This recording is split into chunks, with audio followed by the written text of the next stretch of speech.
Hello and welcome back to No Bullshit. Today we're talking about the Aziz Ansari controversy. Comedian and actor Aziz Ansari has been in hot water lately after a former date of his came out with some pretty scandalous accusations. And in this day and age with the hashtag #MeToo going around, accusations are all it takes to destroy careers nowadays. And by the way, did you guys realize the hashtag #MeToo is really spelt out as #MeToo? Just a thought. Thought that was pretty funny. Anyways, let's take a look at the article from babe.com called "I Went on a Date with Aziz Ansari. It turned into the worst night of my life. This should be good. Let's check it out." She approached him because she recognized his camera flash. Aziz Ansari was taking pictures at the 2017 Emmy Awards after party with a film camera, not a digital one. I stood up and I'm like tipsy at this point and feeling really confident. I'm in a gown and I walked up to Aziz and said, "What'd you just shoot with?" Stunning visual so far. Let's continue. Grace is a 23-year-old Brooklyn-based photographer, Jewish, then aged 22. We're not using her real name to protect her identity because she is not a public figure. She shouldn't be held accountable here. She says Ansari brushed her off at first, but after he realized both brought the same kind of camera to the event, an old model from the 80s, he was impressed. Okay, let's go back to the sexy story voice. They flirted a little. He took 2 pictures of her. She snapped some of him, and then she and her date went back to the dance floor. It was like one of those things where you're aware of the other person all night. She said, "We would catch eyes every now and then." So she had another date, but she was flirting with Aziz Ansari because he's famous. Got it. But you know what? If this whole article is going to read like a dollar store romance novel, I think I'm going to have to bounce. Let me just sum up some of the juicier parts. Basically, Aziz and the girl eventually go on a date a few days after meeting at these Emmy Awards. They do dinner and drinks at an oyster bar. Afterwards, she agrees to go to his apartment to hang out, Netflix and chill, you know what I'm saying? And without getting into all the nitty-gritty details, and believe me, this article is full of every single moment from that night. Link below if you really want to check it out. But to me, it's a little uncomfortable how detailed this article is. But let's get to it. Eventually, they kiss and have oral sex. It seems the girl felt pretty pressured into doing things from the way she tells the story and the way it's written. Aziz also seems to have acted like an immature, horny high schooler who couldn't keep it in his pants. With that said, I would say there's some blame on both sides for this awkward night. The girl in the article tried to frame Aziz up as this evil sexual predator, but I don't think I'm really buying that. I think it was just an awkward date that ended with some awkward sex and lots of regret. Both parties went into the situation with different expectations, that's for sure. After dinner, Aziz Ansari wanted to have sex. The girl sounded like she was trying to refuse, but to be frank, she did a pretty bad job of it. I mean, I don't want to victim blame here, but I don't even know if you could really call this girl a victim. She could have walked away from this date anytime she wanted, called a cab or got an Uber and went home. No one was forcing her to stay there. No one was forcing her to go back to his apartment. I have to ask you, we're talking about your romantic life, marriage,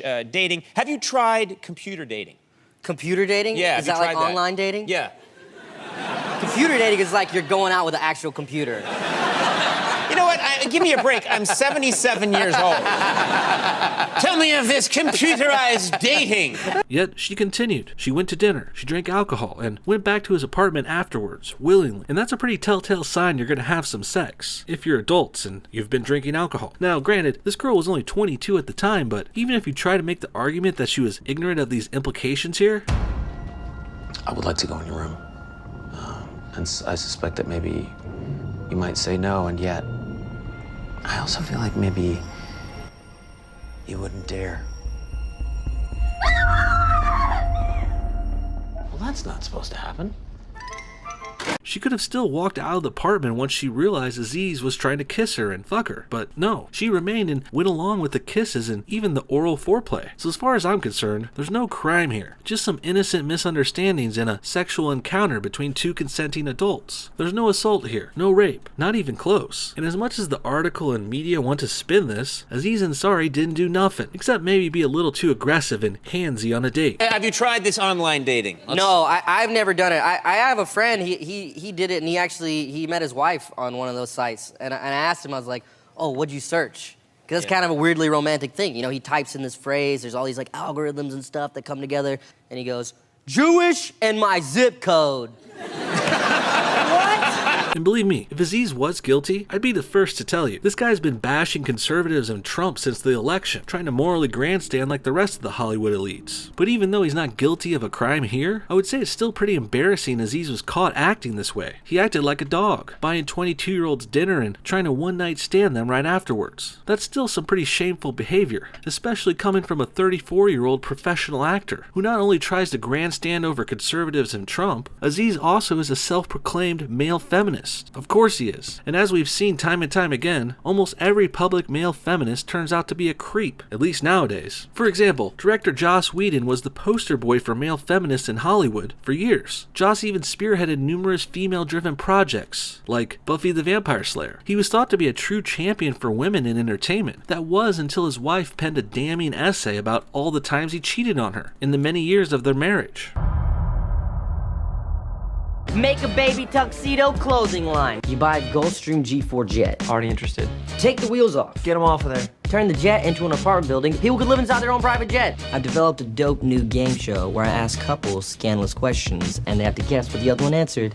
I call this Know Ya Boo. Or what about Harvey Weinstein, who, of course, is now infamous for all the reports of sexual assault against him. And this producer, too, used to publicly claim to be for feminism and women's issues. He even funded a gender studies professorship in Gloria Steinem's name. He attended the Women's March and campaigned for the first female presidential nominee. And he produced a documentary about sexual assault. And now, ironically enough, it looks like Harvey's going to have his own documentary made about him, with his own tales of sexual assault. A department store with a guest list. I want to open up my own club one day. Maybe call it something like Club a Dub Dub or the Club Marine. Sort of a submarine themed club. Or Tom's Bistro. The word bistro is classy as.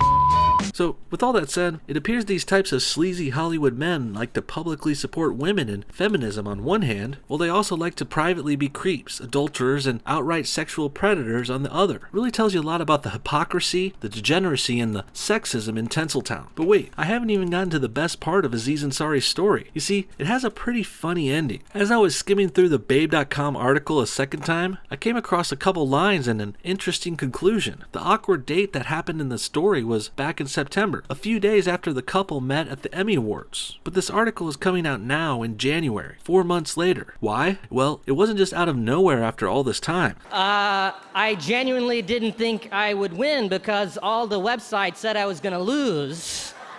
Also, I'm glad we won this one because it would have really sucked if to lose 2 of these in a row. It would have been a really moment for me, but this is nice. The girl accuser here saw Aziz on TV, winning Best Actor at the Golden Globe Awards, which were about a week and a half ago. This was a big deal for Aziz, his first major award, but this girl he dated had other plans. Instead of letting Aziz take his victory lap this week, this jilted lover decided to tattletale on this award-winning actor, effectively souring this whole occasion.